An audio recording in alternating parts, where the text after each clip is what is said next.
Sir Vamsi గారు, నేను Venkat NTV sir. Trailer మాత్రం చాలా బాగుంది సార్. అస్సలకి అంటే నాకు తెలిసి మీ మీద కొన్ని కంప్లైంట్స్ కూడా రావచ్చు. అంటే ఆ సినిమా చూసిన తర్వాత కడుపుబ్బి నవ్వి బాగా నవ్వేసి కడుపు నొప్పి వచ్చేసి హాస్పిటల్లో జాయిన్ అయ్యి ఆ బిల్లు మాకు మీరే కట్టాలని అంటారో అనిపిస్తుంది. బాగా నవ్వి హాస్పిటల్లో జాయిన్ అయ్యి బిల్లులు పంపిస్తే అందరు బిల్లులు కడతాను, నేను ప్రాబ్లం ఏం లేదు. అంతేనా? మాకే అనిపించింది నవ్వుతా అంటే వామ్మ ఇదేంటారు ఇంత బాగుందంటే ఇంకా కామన్ ఆడియన్స్కి ఇంకా సో ఇంత మంచి కామెడీ ఉన్న ఎంటర్టైన్మెంట్కి టికెట్ రేట్లు కొద్దిగా పెంచినట్టు అనిపిస్తుంది. ఎందుకు sir ticket rate? I mean అందరు ఊరినే మీడియాలో హంగామా చేస్తున్నాను, నేను కాదనట్లేదు. కానీ మీకు తెలుసు ఫెస్టివల్ వీకెండ్ 4 రిలీజెస్ ఉన్నాయి, కొంచెం థియేటర్స్ టైట్ ఉన్నాయి, చిన్న సినిమా కాంపాక్ట్గా రిలీజ్ చేస్తున్నాం అందుకని. ప్లస్ మీరు అబ్జర్వ్ చేస్తే మీరు ఎక్కడైతే ఆంధ్రాలో తెచ్చిన 50 రూపీస్ కూడా ఎక్కడైతే బీసీ స్టేషన్స్లో 100 రూపాయల టికెట్ ఉందో అక్కడ మాత్రమే తెచ్చాం. మిగతా అన్ని చోట్ల ఎక్కడైతే ఎలా ఉందో రేట్లు అలానే ఉన్నాయి. ఎక్కడ రేట్లు స్పెసిఫిక్గా పెంచాలి అని పెంచింది ఏం లేదు. కొన్ని స్టేషన్స్లో కొన్ని ఊరుల్లో 150 ఉన్నాయి, అక్కడ కొన్ని ఊరుల్లో 100 ఉన్నాయి. అలాంటి చోట్ల 150 అమ్ముకోవడానికి ప్రొవిజన్ తెస్తూ అది లీగల్గా 50 రూపీస్ తెచ్చాం తప్పితే అదేదో కొత్తగా లేని రేట్ ఐ మీన్ ఆల్రెడీ ఇప్పుడు దాకా మార్కెట్లో లేని రేట్ నేమేం తీసుకురాలా. ఇప్పుడు కొన్ని స్టేషన్స్లో ఆల్రెడీ ఆ రేట్ ఉంటే కొన్ని స్టేషన్స్లో లేదు. కొన్ని థియేటర్స్ లీగల్గానే మనం జియో ఉంటేనే అమ్ముతారు కదా, అలా ఆ 50 రూపీస్ ఈక్వలైజ్ చేయడానికి అన్ని ఏరియాస్లో ఆ 50 రూపీస్ జియో తీసుకొచ్చాం. అంతే, ఎక్కడ రేటు పెంచింది అని ఏం చేయలే ఎవరం. అది మామూలు రేటే. ఇప్పుడు హైదరాబాద్లో ఎలా ఉందో సింగిల్ థియేటర్స్ రేట్లో అది కూడా అంతే, ఏమీ పెంచలే ఎక్కడ. ఈ సినిమాకి ఎక్కడ రేటు పెంచలేదు. అందరికీ సమ్మర్ హాలిడేస్లో అందరూ స్టూడెంట్స్ యంగ్స్టర్స్ చూసే సినిమా కాబట్టి అందరూ వచ్చి కంఫర్టబుల్గా చూసేయడానికి అదే రేట్లు ఉంచాం, అంతేగాని ఎక్కడ ఏం పెంచలేదు దాన్ని. ఒక ప్రొడ్యూసర్గా కాకుండా ఒక కామన్ ఆడియన్గా ఈ సినిమా మీరు చూసినప్పుడు ఎలా ఎంజాయ్ చేశారు? ఒకవేళ మీరు కనుక రేటింగ్ ఇవ్వాలనుకుంటే మీరు ఎలా ఇచ్చుకుంటారు?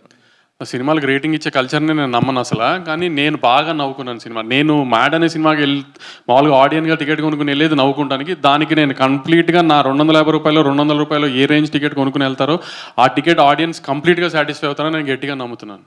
మీరును సంగీత శోభన్ చేసినటువంటి ఆ ఇంటర్వ్యూ ఫుల్ అసలు సోషల్ మీడియాలో బీభత్సంగా ఇదవుతుంది సార్. దానిపైన ఎంత అంటే అంటే ఒక క్వశ్చన్ కూడా దీనికి అవుతుంది. అంటే జాహ్నవి కపూర్ ఫాదర్ని మనం ఏమైనా ప్రశ్నిస్తామని అన్నారు. అంటే అలాంటివి ప్రశ్నించకూడదా? బోని కపూర్ అంత అందమైన కూతురు కనుక ప్రశ్నిస్తే మనకే నష్టం కదా. అంటే ఆయన తప్పు ఏదైనా తప్పు ఉన్నా ఇప్పుడు తప్పు ఉన్నప్పుడు అంత అందమైన కూతురు కొన్న ఎవరు తప్పు చేయరు జనరల్గా.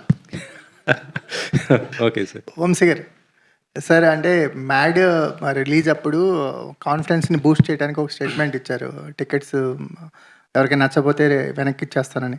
మ్యాడ్ 2కి వచ్చేసరికల్లా అవసరం కనిపించట్లేదు. కానీ ప్రీమియర్స్ దగ్గర నుంచి ఒక బజ్ అనేది స్టార్ట్ అవబోతుంది తెలుస్తుంది. ఏ నెంబర్లు ఎక్స్పెక్ట్ చేస్తున్నారు అనుకోవచ్చు?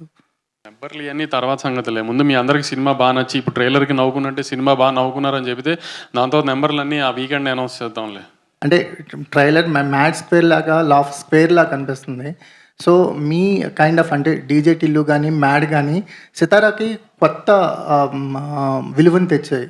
అంటే ఈ 2 సినిమాలు ఫర్దర్గా ఈ కాంబినేషన్స్ కూడా ఉండబోతుంది. మ్యాడ్ అండ్ టిల్లుని కలిపే ఉద్దేశం కూడా ఉందని ఏదో చిన్న లీకేజ్ ఇచ్చారు, దాని మీద ఏమైనా వర్క్ చేస్తున్నారు? మ్యాడ్ ఐ మీన్ ఈ ముగ్గురు కుర్రాలు సిద్ధు అని కాదు, నెక్స్ట్ ఈ పాట కూడా ఇంతే సక్సెస్ఫుల్గా అవుతుందని నాకు డెఫినెట్గా తెలుసు. కామెడీ అంతా బాగా పండింది, రాత్రే కాపీ కూడా చూసుకున్నాము. సో నెక్స్ట్ ఫ్రాంచైజ్ ఫిల్మ్ వచ్చినప్పుడు ఈ ముగ్గురు కుర్రాలను ఒక పెద్ద హీరోతో కలుపుదామని ఒక ఐడియా. తమన్ అసోసియేషన్ గురించి అండి, కంటిన్యూస్గా ఉంటుంది భీమ్స్ తమన్ గారి పార్ట్ ఏంటి ఇందులో? తమన్ గారి అసోసియేషన్ గురించి ఆయన అంటే మ్యాడ్ 1 కాలేజ్ ఫిలిం.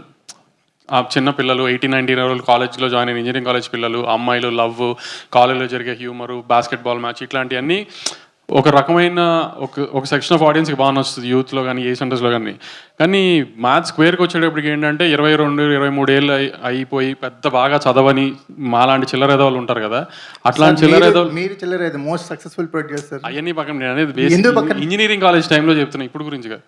ఇప్పుడు 40 ఏళ్ళు పిల్లలు ఉన్న వాళ్ళ గురించి కాదు ఇది. 23 ఏళ్ళు 22 ఏళ్ళలో పెద్దగా ఇంజనీరింగ్ చదివి పెద్ద బాగా చదవకుండా ఎంఎస్లు యూఎస్లు ఇవన్నీ కాకుండా బ్యాచ్ ఉంటారు కదా కొంతమంది, క్యాంపస్ ఇంటర్వ్యూలు కాకుండా బ్యాచ్. ఆ బ్యాచ్ ఒక 3-4 కలిసి గోవా వెళ్తే చేసి అల్లరి చిల్లర పనులని మాస్గా ఉంటాయి కదా, క్లాస్కి అయితే డెఫినెట్గా ఉండవు కదా. కాబట్టి ఈ మాస్ మూమెంట్స్ అన్నింటినీ ఎలివేట్ చేయడానికి తమన్ గారుగా ఉంటే బెటర్ అనిపించింది నాకు. అందుకని తమన్ ఉంటే నాకు ఆ కాన్ఫిడెన్స్ వేరే అలాంటి మూమెంట్స్. ఈ సినిమా మోర్ అదే మ్యాడ్, అందుకే మ్యాడ్ 1తో కంపేర్ చేసుకోకండి. ఇది more of a mass film, more comedy film, mass moments ఎక్కువ ఉంటాయి.